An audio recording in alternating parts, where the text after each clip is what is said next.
From Iran today, certain politicians being excluded, of course, from the upcoming presidential election, leaving only 8 candidates. What are the newspapers saying about it then? Well, the news this morning, of course, is that former President Akbar Rafsanjani won't be allowed to run in this election coming up in June. Now, that's because of a decision made by the country's constitutional watchdog. They say he's not eligible to run. Let's just be clear here. We can't say that he is actually an opposition figure in Iranian politics.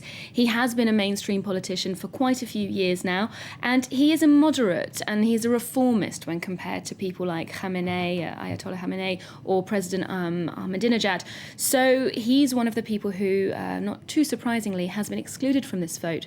Now, The Guardian has a huge dossier on this morning about the pre-election climate in Iran, and the editorial is called Clearing the Path.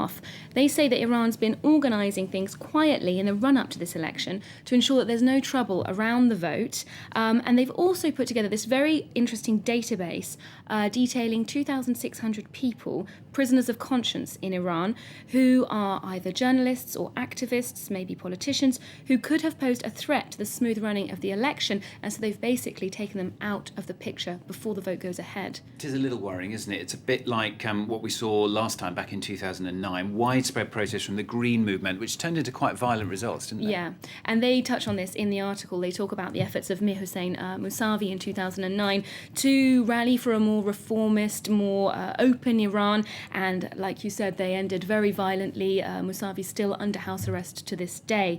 So they basically sum up saying that now that Rafsanjani's out of the picture, the more centrist, perhaps more moderate influence that he could have wielded is a very distant prospect, and the path is now clear for a man named Saeed Jalili, a politician who's been in charge of nuclear negotiations up until now, who would be a very safe choice for Khamenei. Something totally different now. The story of the US Justice Department seizing journalists' telephone records is still causing ripples. This is in the American newspapers. You pulled this out, haven't you? Yes, well, this story broke a while ago, more than a week ago, but scandalised editorialists in the US are still writing about it daily, and today's no exception. Just to recap, the US Justice Department had been accessing telephone records from the Associated Press from last year after some journalists leaked a story about the CIA foiling a terrorism plot in Yemen.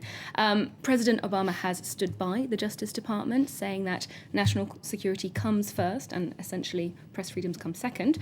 Columnists are now saying, well, this is terrible. What about our free press? And Canada, the US's neighbour, has joined the chorus, saying the muted response is just scandalous from the media. They're saying this kind of spying is to be expected from China or Russia, not the US, least of all the Obama administration, and that this kind of thing should be used as a last resort, not a first resort. And they also point out that the scandal is not just this isolated AP case, that it goes on elsewhere.